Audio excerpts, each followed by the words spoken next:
morning. Good morning. How's everybody doing today?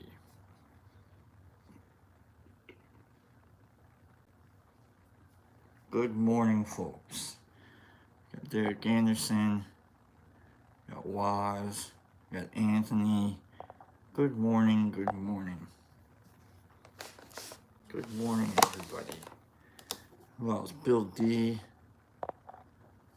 Good morning. What's going on? Good morning, Herbie. Good morning, guys. Good morning, Derek Anderson. We just got a lot of people. Still early, still waiting for people to show up. Good morning, everybody. Happy Monday. Good morning and happy Monday. Don't forget to hit the like button. How's everybody doing this week? How's everyone doing this morning? Morning, Gnome. Morning, Backwoods. Good morning, folks.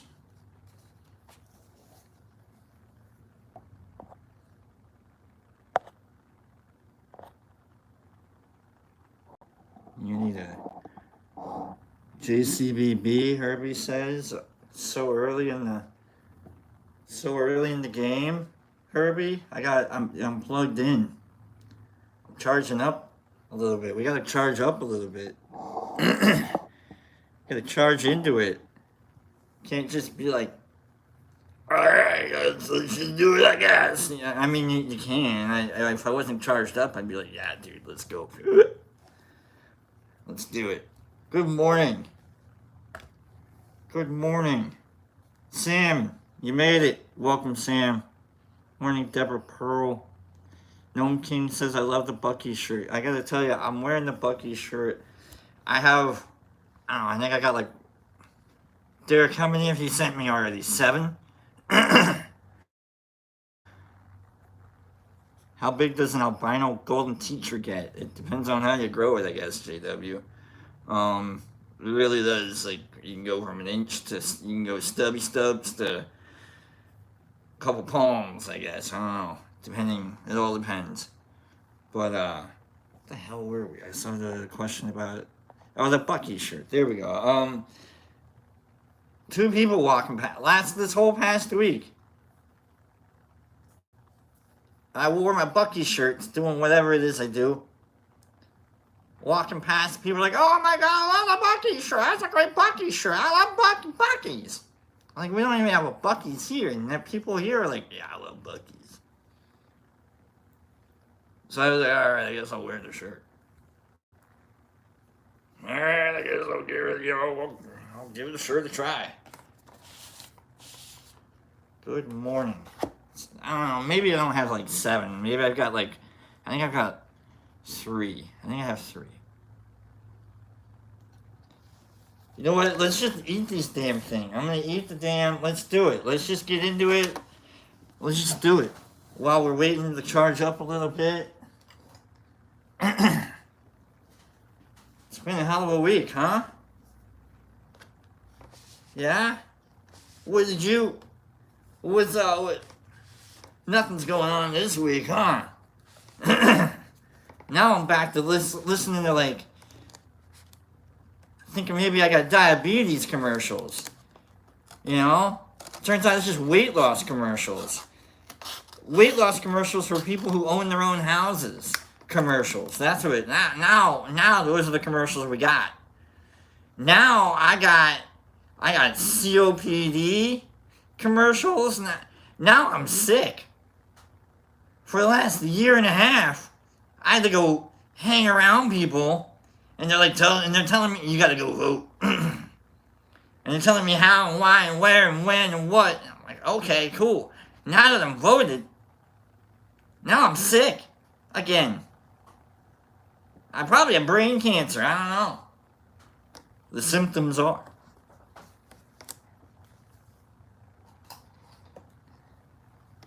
Now it's back to Back to symptoms commercials.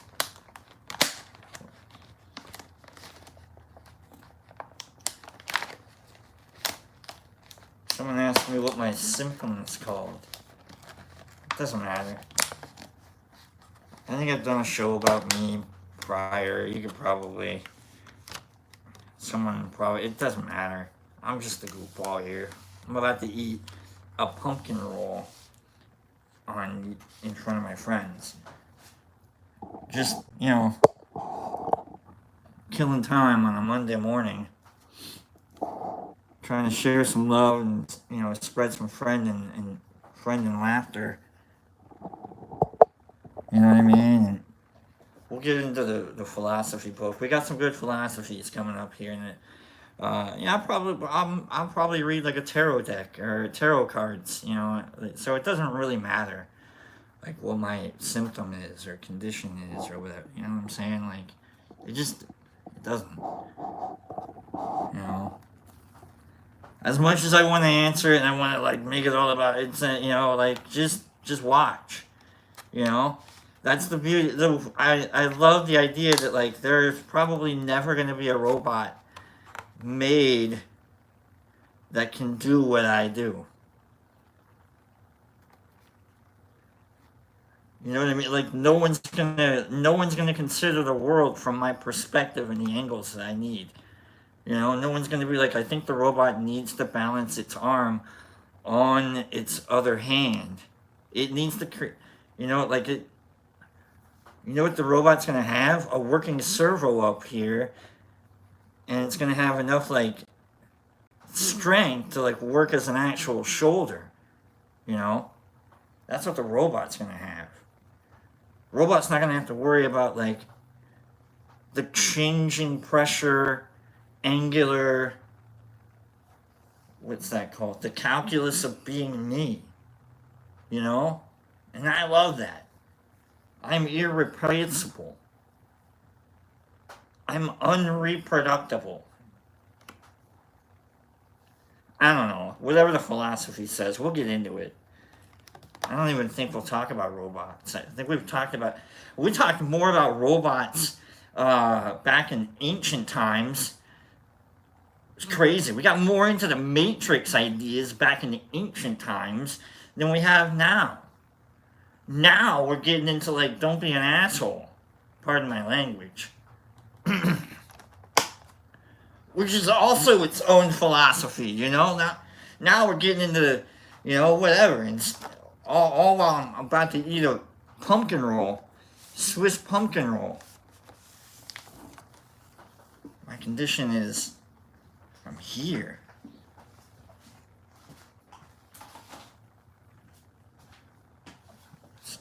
I don't mean to make anybody feel bad. Sorry about that. Maybe I'm having a day. I don't know, but it's not a big deal. I'm just trying to like play it off a little bit. It's not a big deal.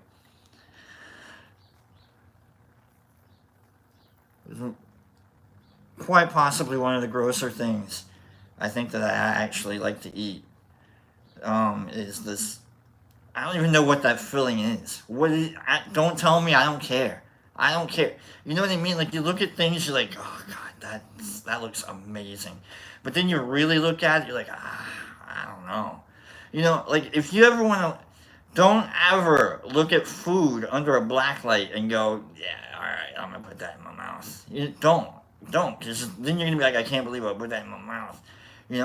First off, what are you doing eating under a black light? Okay, if you're eating food under a black light, you're getting charged way too much, and someone needs to put more clothes back on. Whoever it is, could be you, I don't know. But if you're eating food under a black light, you're getting charged too much, and there aren't enough clothes on. Somewhere, somehow. Okay? That's all I'm saying. Okay? Oh, yeah! That looks good! Come on. My condition.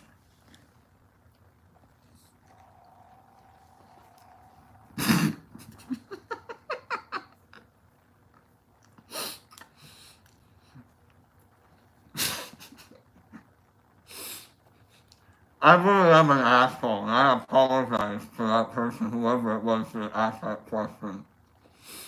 Uh, I really just kind of want to get to the blacklight joke in my head. I was like, this is going to take a while to get to the joke. It's going to take a while. Good morning. Good morning, Laura. Good morning, Derek Anderson. Alright, we got more.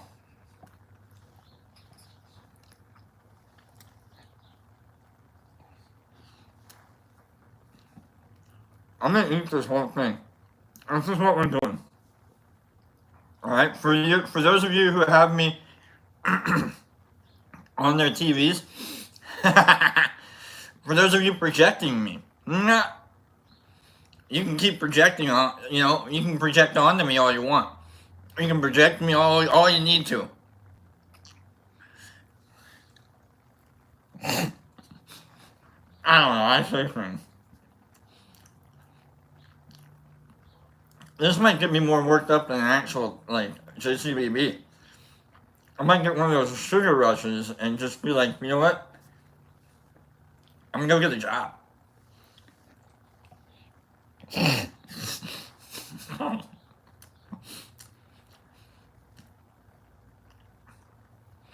Not today, obviously.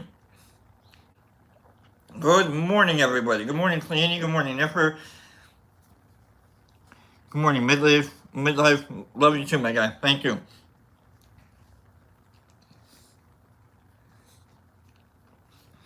Alright. Let me grab a little.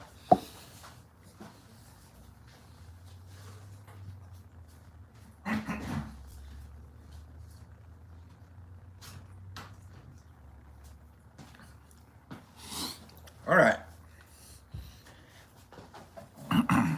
Some Mountain Dew, flavored Mountain Dew. Water, I mean. Is that what it is? Is that the first ingredient? Carbonated water. Alright. Remember, like, if you look at the ingredients list, you're like, what's the first ingredient? That's the most important ingredient. Coming in on a close second, high fructose syrup. Close second on a Mountain Dew.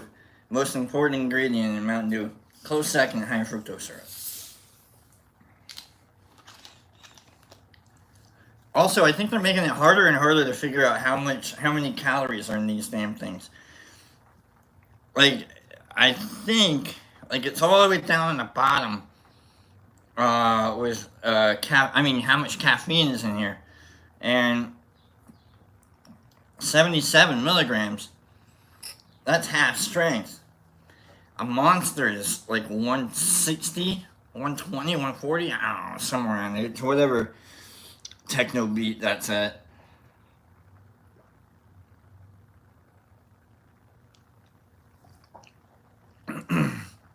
I think the 77. I think that's what happens.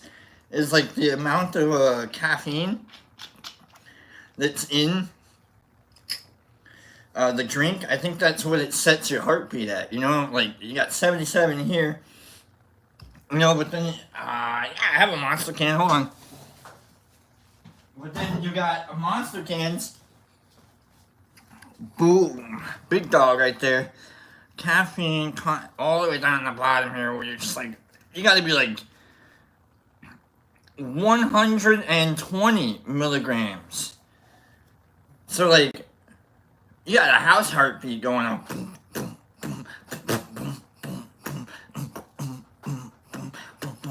Right?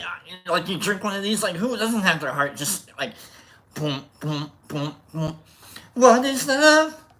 Baby, don't hurt me. Don't hurt me no more. You know what I mean? Like, alright, yeah, you feel like you can go get it. Boom, boom, boom, boom, boom. Yeah, it's like Bee Gees, like heartbeat going on. Boom, boom. Staying high, staying high. Caffeine. Yeah.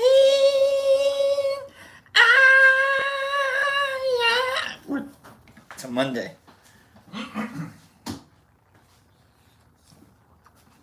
Different shows on a Monday. Different show. Yeah, different show here, folks. Good morning, everybody. Condition.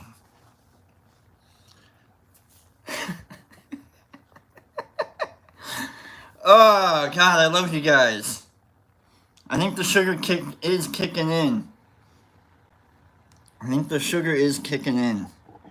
Good morning, Sam. Having a lot in 1,000 milligrams. I used to drink. There was one night. Okay, so back at 2001. Yeah, 2002 is when they were really starting to get big. Where Rockstars and Monster. Not so much Monster. Monster took a couple years, but as soon as they latched on to extreme sports like ESPN, then Monster became huge. But for a while there, it was just Rockstar. Monster was just like, it's just like the little baby cousin. Not even a baby cousin, like the cousin of Rockstar. But as soon as Monster like latched onto like Tony Hawk or pro skating and pro biking and stuff, then Monster took off, and Rockstar became more relegated to vodka and Red Bulls. Instead it was like vodka and Rockstar. But anyhow, I used to drink 3 cans of Rockstar a day. And like that would get me through. Like that's what it took, was 3 cans. And at one point, you drink those cans and you just set them off, and you don't really realize. You get like hoarder instinct. I do sometimes. Probably part of my anxiety. But like sometimes just things get they build up, and so I had a collection. I had a garbage pile of Rockstar cans that filled a bookcase, and I wish I had a picture of this guy, and I could tell this story, and you'd be like, you use like a visual reference, but you gotta believe me that I'm psycho. I made back to robots. I made a robot man entirely out of Rockstar cans, and I would send pictures of me building this thing. Oh God, 06 MySpace, I guess, Facebook. It might be on Facebook still. I don't know. I doubt it. God, I'm trying to remember what the hell I was using back in 06, 07 when I was doing this stuff. Blazingly sober. Like, no drugs other than, like, I think, caffeine. And so, like, I would send pictures of this guy getting built, like, to my friends. And they're like, you do realize you're building a robot man out of trash.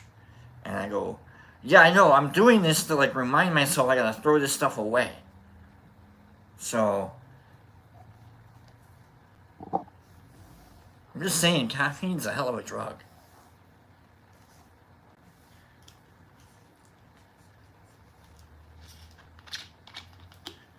Happy Monday, folks. We have no idea where we're going. And we have no idea what's going on today. So, let's do our first reading real quick. I think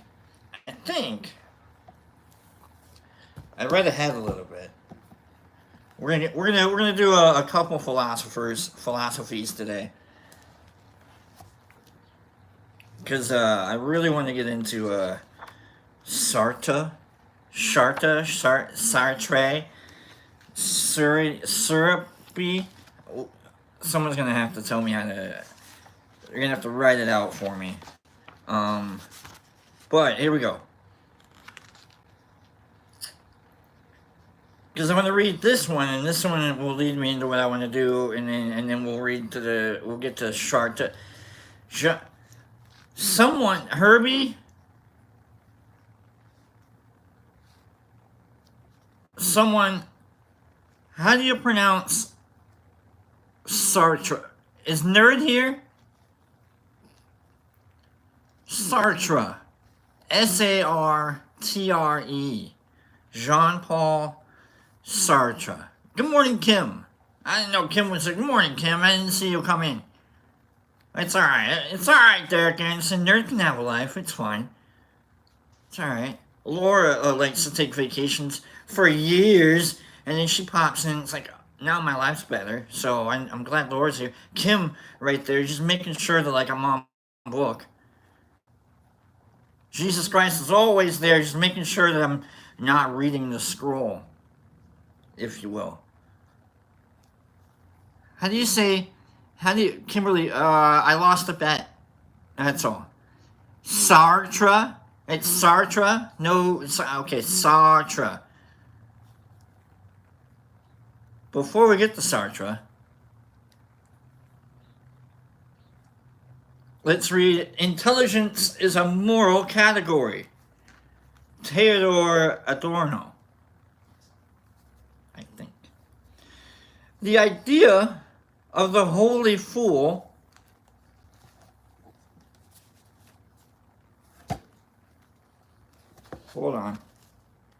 The idea of the holy fool has a long tradition in the West, dating all the way back to St. Paul's letter to the Corinthians, in which he asks his followers to be fools for Christ's sake.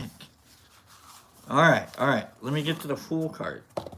It's one of the best cards, actually. Or more or less. We'll see. Let's see why the fool card can kind of be a kick in the balls. Can kind of be like, what?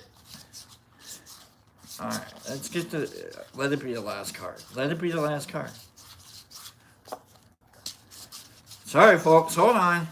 Production is really shoddy today. There we go. The Fool.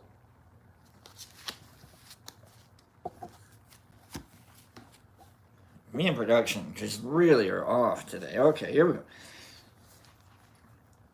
Throughout the Middle Ages, we're reading from the book, the philosophy book. We've been reading from this for like 320 days now. Throughout the Middle Ages, this idea of the fools for Christ's sake was developed into the popular cultural figure of the saint or sage who was foolish or lacked intelligence, but who was morally good or pure. Mr. Bean. The half Mr. Magoo. In his book Minima Moralia, or Moralia, we'll go Moralia, the German philosopher Theodore Adorno calls into question this long tradition. He is suspicious of attempts to, as he puts it, absolve and beatify, sanctify, B-E-A-T-Y, or T-I-F-Y. I could look at it in the book and spell it, and I'm trying to spell it in my... And wants to make the case that goodness involves our entire being, both our feeling and our understanding. The problem with the idea of the holy fool, Adorno says, is that it divides us into different parts, and in doing so makes us incapable of acting judiciously at all. In reality, judgment is measured by the extent to which we manage to make feeling and understanding cohere. Adorno's view implies that evil acts are not just failures of feeling, but also failures of intelligence and understanding. Adorno was a member of the Frankfurt School, a group of philosophers who were interested in the development of capitalism. He condemned forms of mass communication such as television and radio, and probably YouTube, claiming that these have led to the erosion of both intelligence and feeling, and to a decline in the ability to make moral choices and judgments. If we chose to switch off our brains by watching blockbuster movies, insofar as we can choose it all, given the prevailing culture, for Adorno, this is a moral choice. Popular culture, he believes, not only makes us stupid, it also makes us unable to act morally. Adorno believes that the opposite error to that of imagining that there might be such a thing as a holy fool is imagining that we can judge on intelligence alone. Okay. Without emotion. Alright. It's giving the idiots a chance. This might happen in a court of law. Judges have been known to instruct the jury to put all emotion to one side so that they can come to a cool and measured decision. But, in Adorno's view, we can no more make wise judgments by abandoning emotion than we can by abandoning intelligence. Which is totally true, actually. Which is why the way we say things and the rhetoric, oh, what a word, rhetoric. The way we say things and the timing of how we say things is incredible on the human brain when you're trying to impact empathy. Boy, do I know. Not through any, because like, when I was doing competitive poetry, it was always the way that you're placed in a round meant that you had a better impact on the audience if you went last, or if you could turn a room based on the emotion presented. I loved turning a room. Meaning, there would probably, like, if I was like third in a round, oh man, I was gonna win. Even if number 4 was gonna blockbust, slam it down, I probably had a chance. I probably was gonna win because the first 2 poems or whatever were gonna be like in a certain way, probably sad, a little emotional. We'll go get 'em. And then I would come in third and I'd just rock out with a funny poem and just like get people to laugh and forget that they were just crying for 2 in a row. Like, I knew about that. I know that, like, that's how you work. That's how you win. That's how you turn. And that's how you get people to, like, you manipulate the human brain a little bit. You think I'm doing that? What do you think politicians are doing? What do you think your boss is doing? I was doing that to win a stupid poetry competition. What do you think? You know what I mean? Like, what do you think your boss is doing? Pizza party. When the last trace of emotion has been driven out of our thinking, Adorno writes, we are left with nothing to think about, and the idea that intelligence might benefit from the decay of the emotions is simply mistaken. For this reason, Adorno believes that the sciences, which are a form of knowledge that do not make reference to our emotions, have, like popular culture, had a dehumanizing effect upon us. Science comes around and tells us we're just animals. We're just apes that record their stuff. Oh, all right. Well, I guess we don't need to care about our morals. Just try not to kill each other. You know, I can see that. Unexpectedly, it may in fact be the sciences that will ultimately demonstrate the wisdom of Adorno's central concerns about the severing of intelligence and feeling. Since the 1990s, scientists such as Antonio Damasio have studied emotions and the brain, providing increasing evidence of the many mechanisms by which emotions guide decision making. So, if we are to judge wisely, or even to judge at all, we must employ both emotion and intelligence.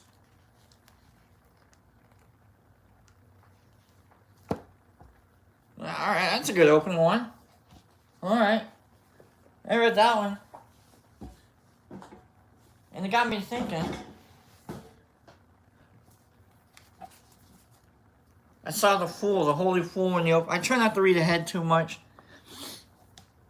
Also, I don't know where the poetry story came in so much as more just to speak with whether or not you know that you're being manipulated or used or worked into some kind of a weird little system.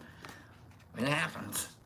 That's just it's the human brain. It can be worked out like that. It can be worked into and played with. Whether or not people are doing it on purpose or maliciously. It's like, I'm gonna win this tournament against them. No, it's not like that. Sometimes you just know the rules of human brains, and you're like, all right, well, let's turn the room a little.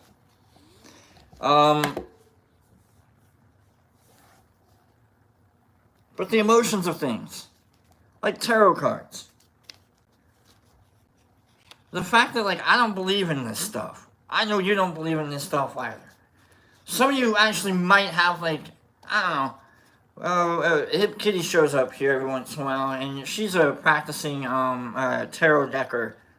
Tarot reader? Tarotist? Tarot decker?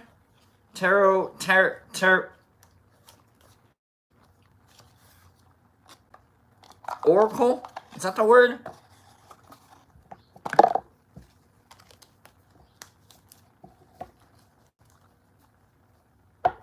Tarot dealer?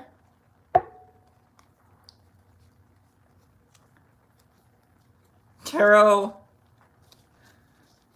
reader? Oracle?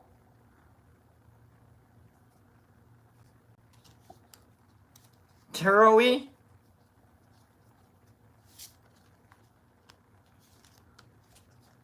Tarot? What's a tarot reader? Tea reader?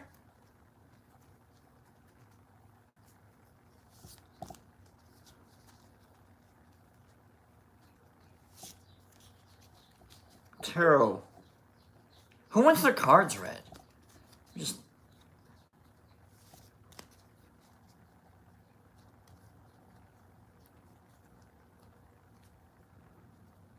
Who wants their cards read? We're all trying to figure out, what to call the tarot reader. I think it's a tarot reader.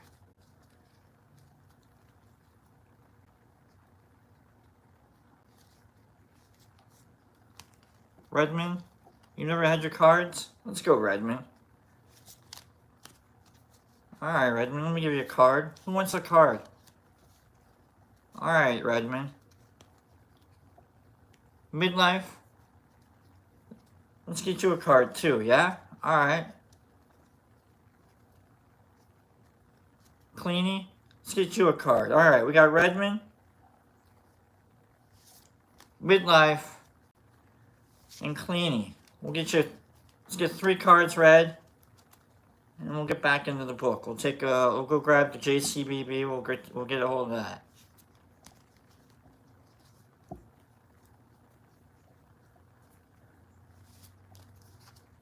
All right, Redmond, you get the first card after I cut one more time. I cut a lot there. I could have done like my little shuffle. I didn't want to do that. Get you the top card. This is your card for you. This is a pot tarot card.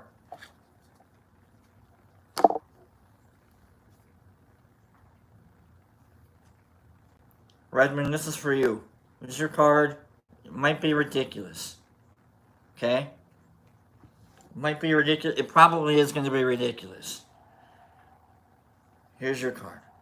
Oh, here we go. Oh my God. 3 of pipes. 3 pipes. What are you doing, Redmond? What are you doing? Should I read, like... Let's just do midlife. Hold on, I feel like Redmond. I need to follow the story along real quick. Hold on, midlife. I feel like I need to follow the story along, real quick. Okay.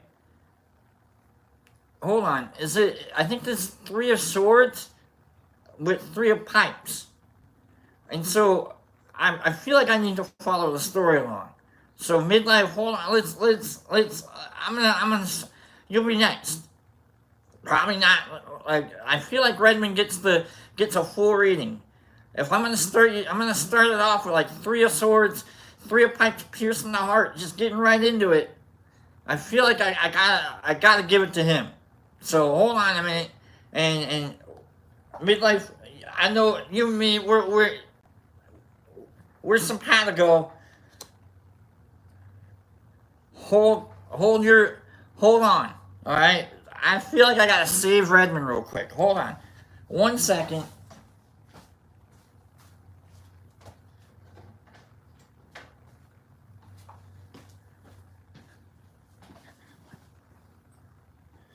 For those of you who are wondering, this alternator part that I'm about to show being sterilized is loaded with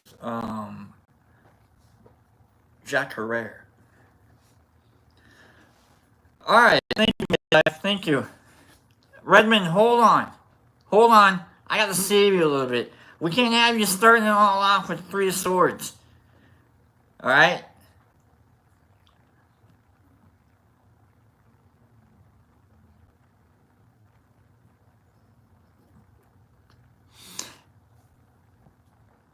Rodman. First off, I gotta say your name correctly. Rodman, not Redmond. Rodman. Yeah, it's bad. Yeah, it's really bad. Good morning, Niffer. Good morning. Did I say good morning, Niffer? I did. She's just been up here, just like being happy, and I've been seeing. I don't even. All right. First, I gotta say Rodman.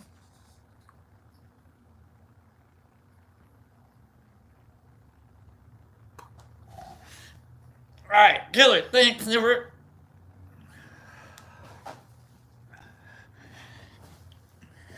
Yeah, I believe that also.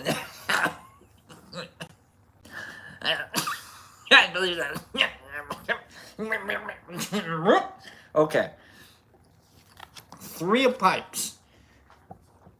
Rodman. I do a reading, a 3-card reading, then now and later reading, and like, where were you? Where you been? Where you at?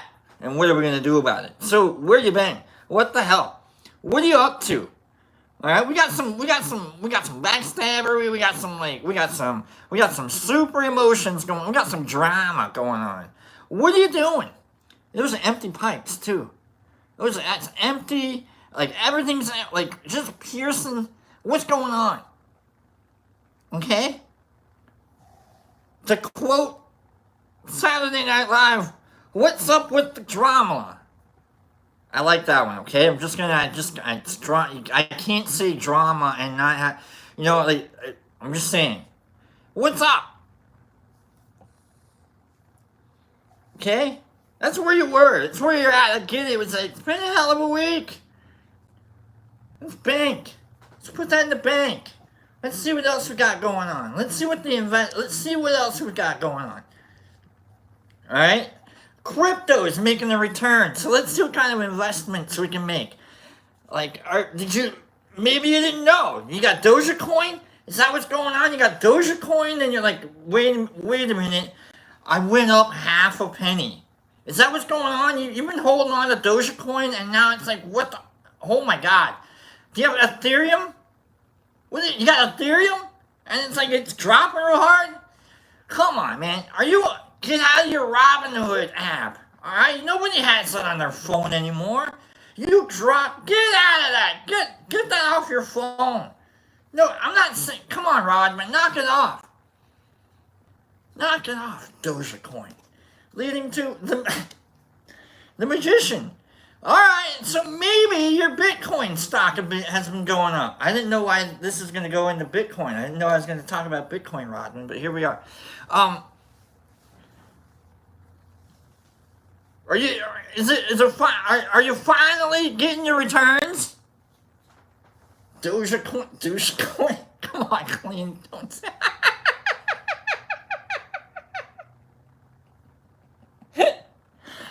I accidentally say some weird stuff, Cleany. Don't set me up.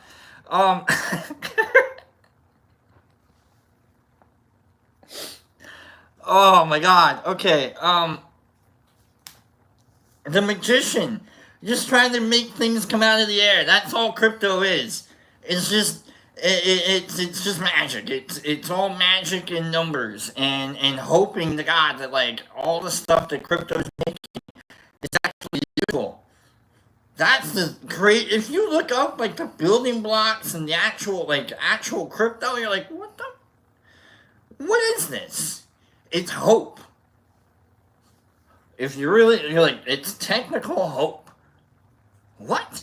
You're selling padlocks. Like, every Bitcoin is created once a padlock is created. Yeah. So it's technical security. Is what Bitcoin is. I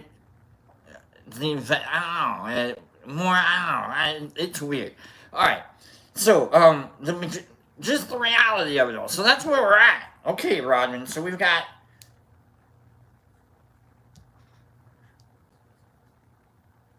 Dogecoin. We've got the reality of things. Maybe it's going up, maybe it's going down. You know, like, okay, maybe just now you're like, alright, so now I know where I'm at. What's gonna happen, Rodman, with your Dogecoin investment, leading to the Night of Buds. Night of Buds. Which means you're the stalwart at growing. You're gonna keep holding on to it. Keep holding. Like, no matter what happens,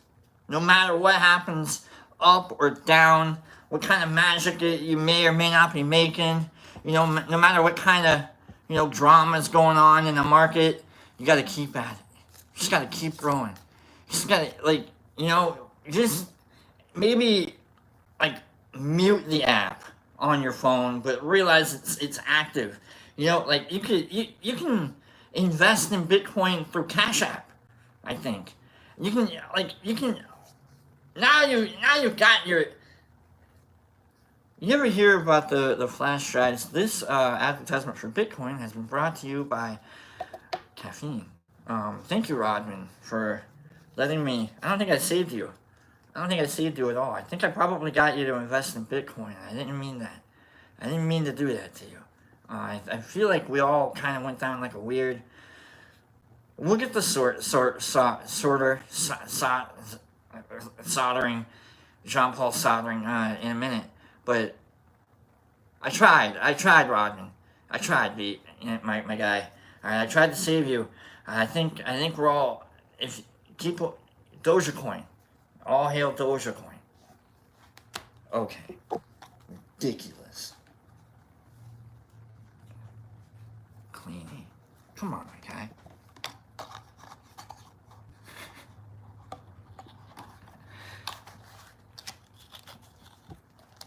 card reader? Tarot reader? I don't know. Deckist?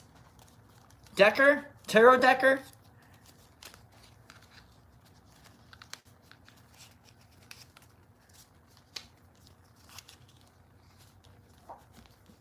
Let's get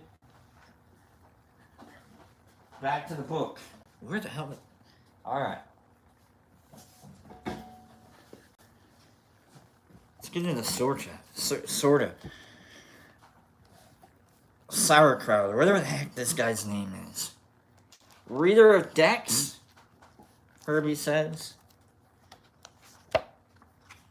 Saruman, is it John Paul Saruman? Morning, Summer. Thank you, Midlife, for letting me bail out on your card there. And thank you to Cleaning for letting me bail out on your card there. Your Dogecoin is in the mail. Please don't. Jean-Paul Sartre. Existence precedes essence.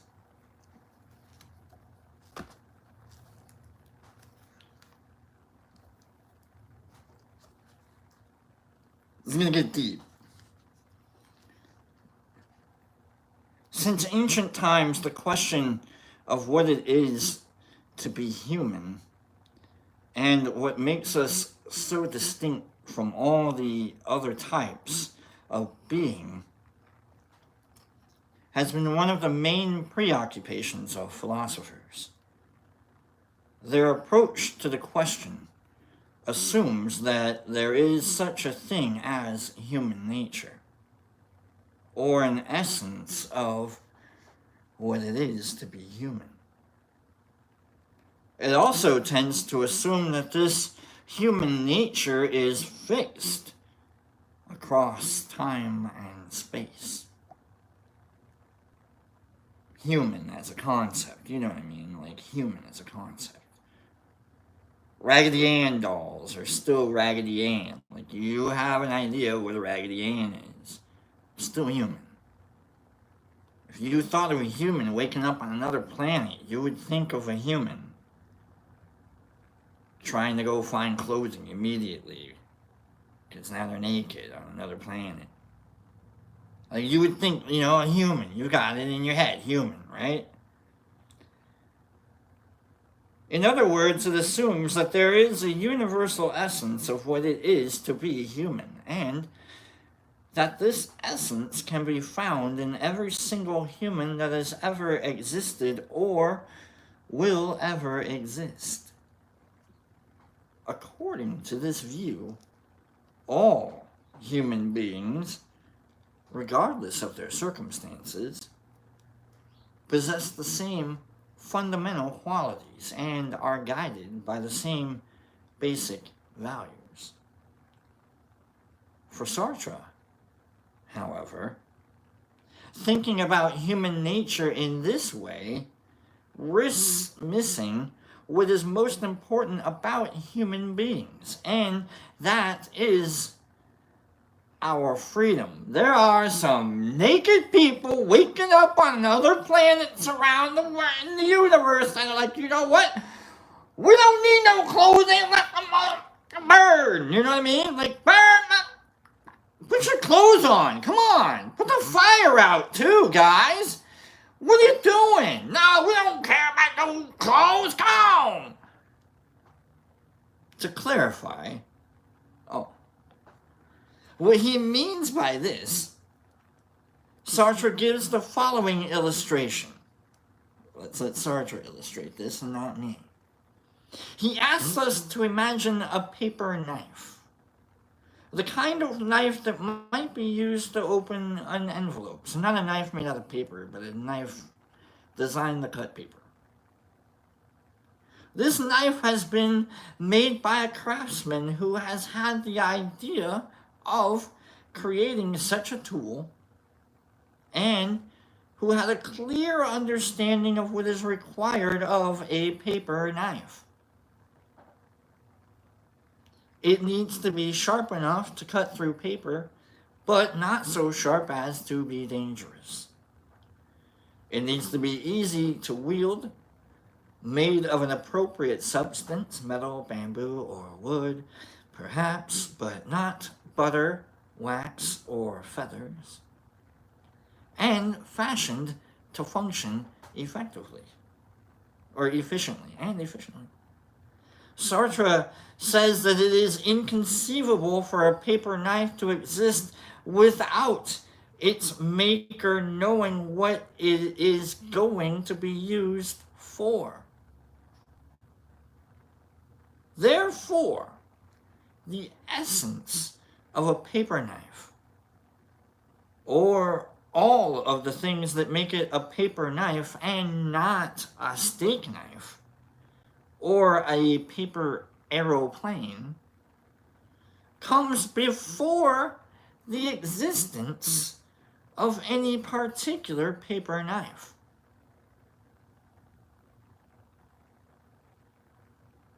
Humans, of course, are not paper knives.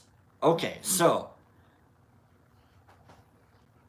Sartre's saying that a whole lot of things out there only exist because we need them to exist. We need the essence of a paper.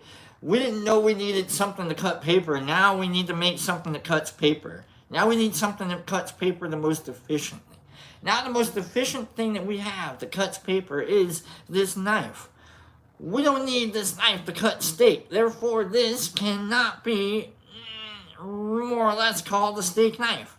It can be called a paper knife. Therefore, the essence. Oh, okay. Humans, of course, are not paper knives. For Sartre, there is no preordained plan that makes us the kind of beings that we are.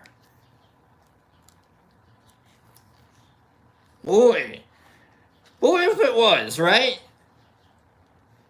Boy, how different, out of the mold that, everybody broke their own mold, basically. We are not made for any particular purpose. We exist, but not because of our purpose or essence, like a paper knife does. Our existence precedes our essence. This is where we begin to see the connection between Sartre's claim that existence precedes essence and his atheism. Sartre points out that religious approaches to the question of human nature often work by means of an analogy with human craftsmanship. That human nature in the mind of God is analogous to the nature of the paper knife in the mind of the craftsman who makes it. Even many non-religious theories of human nature, Sartre claims, still have their roots in religious ways of thinking, because they continue to insist that essence comes before existence, or that we are made for a specific purpose.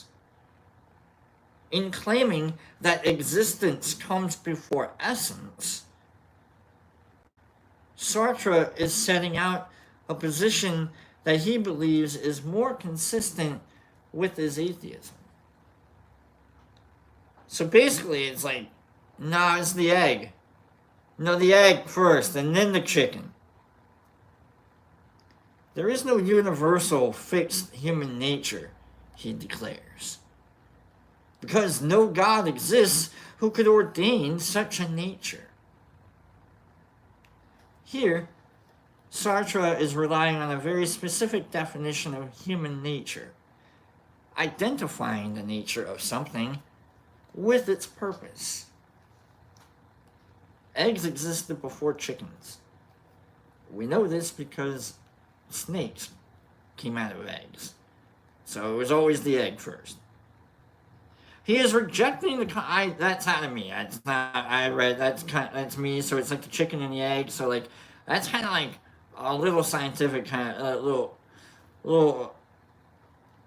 he is rejecting the concept of what philosophers call teleology in human nature. That is something that we can think about in terms of the purposes of human existence. Nevertheless, there is a sense in which Sartre is offering a theory of human nature by claiming that we are the kinds of beings who are compelled to assign a purpose to our lives. Why do we have to have a purpose? Like the Hobbit said, sometimes you just exist and you're just like, whatever, here we are. You know, like I don't. With no divine power to prescribe that purpose, we must define ourselves. If we have to. Defining ourselves, however, is not just a matter of being able to say that we are as human beings. Instead, it is a matter of shaping ourselves into whatever kind of being we choose to become. This is what makes us, at root, different from all the other kinds of being in the world. We can become whatever we choose to make of ourselves. A rock is simply a rock. A cauliflower is simply a cauliflower. And a mouse is simply a mouse. Unless you give that mouse a little motorcycle. You know what I mean. But human beings possess the ability to actively shape themselves. Because Sartre's philosophy releases us from the constraint of human nature that is preordained, it is also one of freedom. We are free to choose how to shape ourselves, although we do have to accept some limitations. No amount of willing myself to grow wings, for example, will ever cause that to happen. But even within the range of realistic choices we have, we often find that we are constrained and simply make decisions based upon habit, or because of the way in which we have become accustomed to seeing ourselves.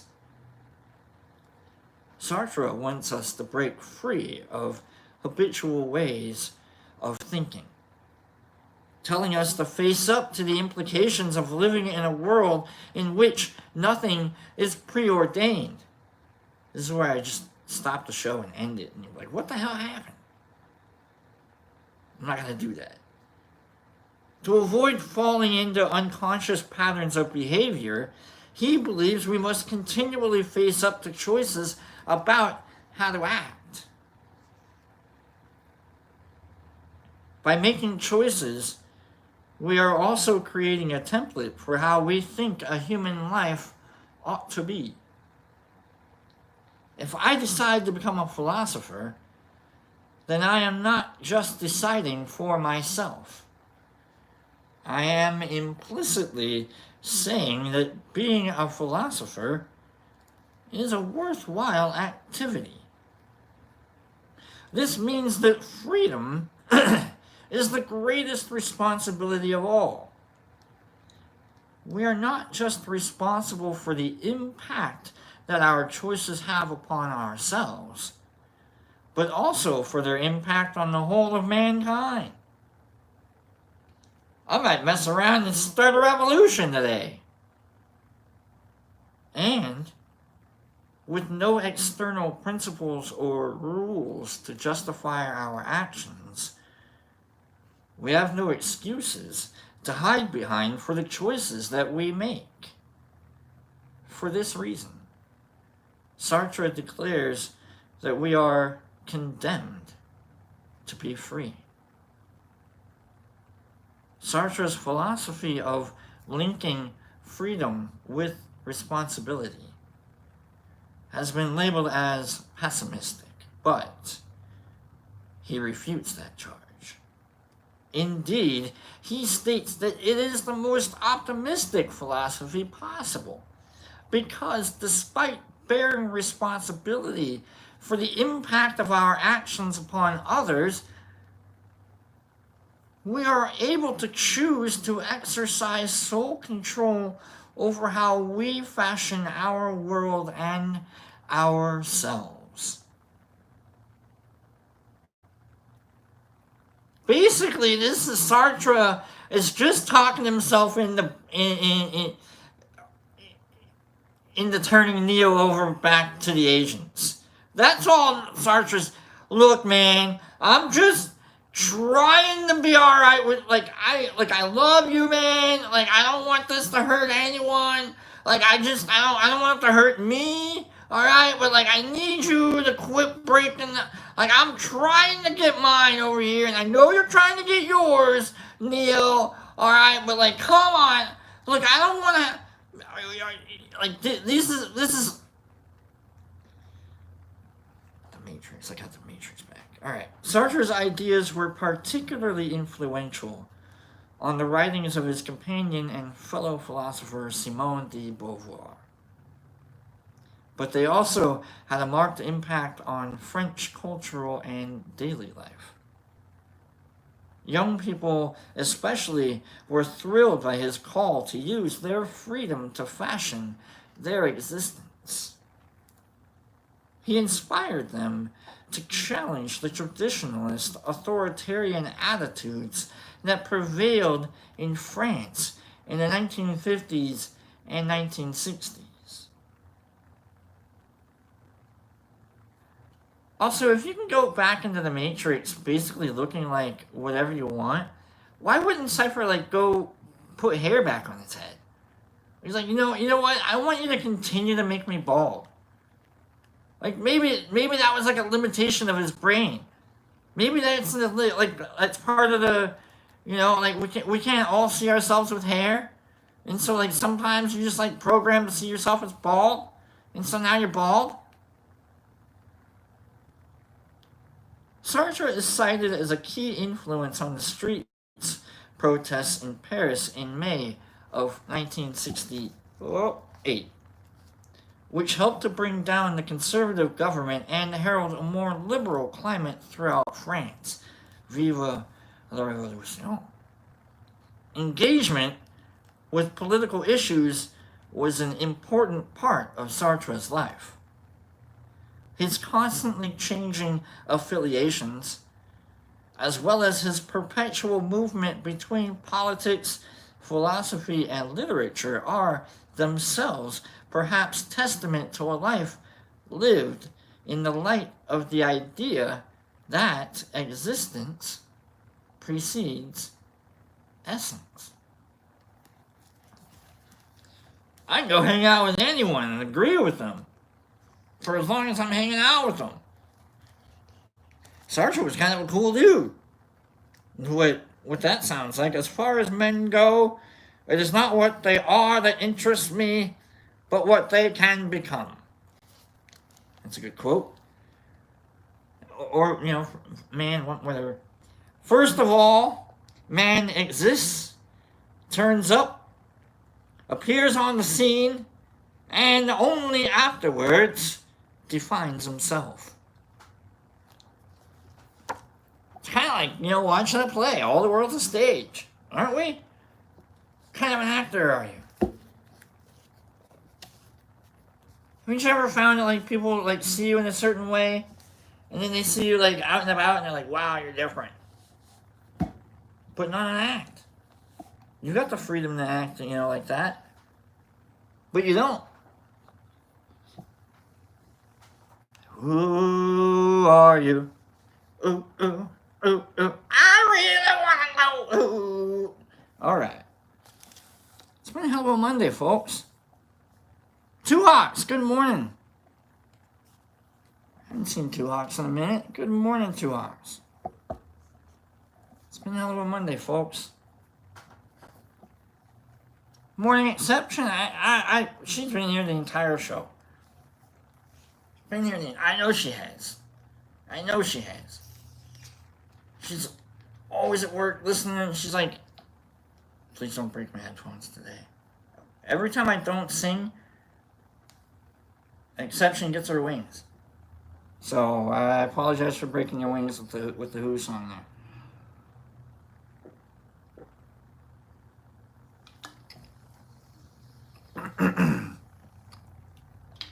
Yep, she's like, I'm at work and I can't type much. It's all good. Let's get out of here, folks. Let's go home. What are you still doing here? Why are you here? I might get back to there's a story. If I can find my Alan Watts book, I might get back to. I kind of want to read the moon story, where it's like, I don't want to be the guy pointing you to go look at the moon, and you're still looking at me pointing at you to go look at the moon, and just don't go look at the moon. Don't look at me pointing at the moon and telling you to go look at the moon. Go look at the moon. Shut. I saw that, Cleanie. I saw that I saw what you were waiting for, and we're not getting there yet. All right, we haven't even gotten there yet. I thought maybe we were gonna bring out the old Scotsman, but no. All right, you want me to? I'll get ranty if you want me. I don't want to get. I gotta clean that fingernail right there, and that's really like, don't do that. You can't present like a. Derek Anderson got mad at me last week, and I didn't know Derek Anderson had this level of like absolute just rage. Okay. And I was like, wow, Derek Anderson, wow, what's going on? Where is this coming from? And he's like, I'm having a bad moment here. All right, I might have to shave too, and so I was like, CCS, good morning, CCS. And so I like, all right, Derek, all right, let's figure out how we can fix this. And he goes, okay. And so I was like, all right, well, what do we need to do? And he goes, I need a tour. Give me the tour. I know you've been working on it. I know you got it going. I know. Give me the tour of the mind. I'm like, oh man, come on, Derek. Are you sure you want me to? Yeah, let me see. All right. So let's get a tour of the some of the work that I've been doing. I started back to I don't know. Let's get to it. This busy ass table. Look at that busy ass table. There's so much going on in this table. Like, what the hell? Here's the tour of the mind. So this is the pond on top of the mind. For those of you who don't know what the hell we're looking at, this is foam. It's all foam. With a little additional stuff, and then other additional stuff. It's mostly foam. It's all foam.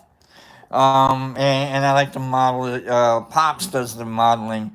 But like I made that back there. With a little waterfall. I felt challenged to make a waterfall, and I thought maybe I'd see if I could do it. Turns out I could do it. And then I made a little pond to see if I could make a pond. Turns out I can do it. And then I made a little mine to see if I can make a little mine. Turns out, let's see here. Oh, come on now. Turns out, get out of there. Yeah, I can do it. Got her done there. All right. So let's put that back.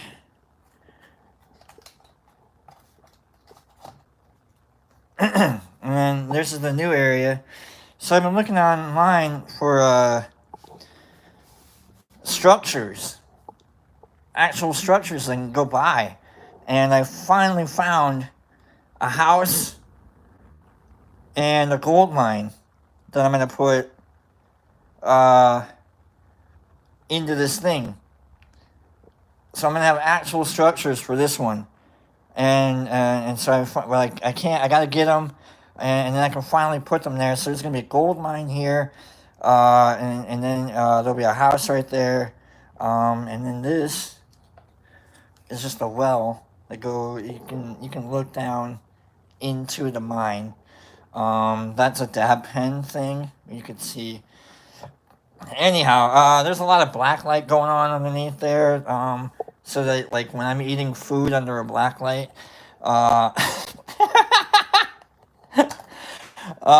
then I'll be able to see things in my little mind. So there's actual black light in there. I wish that would have been fun. All right, Derek. Now that I took care of my dirt problem. All right. Anybody else? Got anything I need to do before you get all like, mad at me and like yell at, and then I gotta be like, what's going on? Anybody else need anything? What's going on here? Thanks, guys. I appreciate that.